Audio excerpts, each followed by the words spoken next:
ശ്രീ ഗുരുഭ്യോ നമഃ. ഹരി ഓം.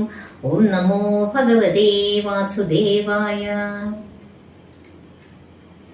ആറാം ദശകത്തിലെ ശ്ലോകങ്ങൾ 6 മുതൽ 10 വരെയുള്ളത് ഇന്ന് പാരായണം ചെയ്യുന്നു.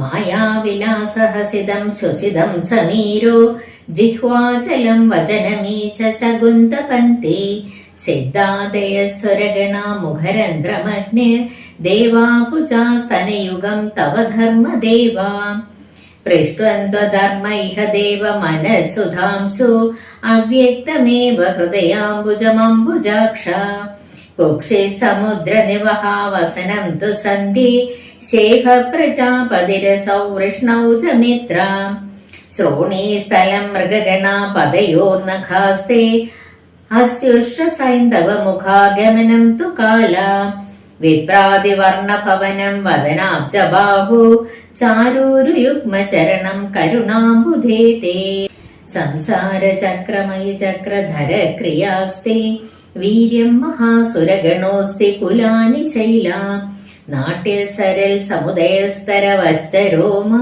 ജിയാദിദം വപുരനിർവചനീയമീശാം ഈദൃഗ്ജഗന്മയ വപുസ്തവ കർമ്മഭാജാം കർമാവസാന സമയേ സ്മരണീയമാഹോ തസ്യാന്തരാത്മവപുഷേ വിമലാത്മനേ തേ വാതാലയാധിപ നമോസ്തു നിരുന്ധിരോഗാൻ. സർവത്ര ഗോവിന്ദ നാമ സങ്കീർത്തനം. ഗോവിന്ദ ഗോവിന്ദ. ഹരി ഓം.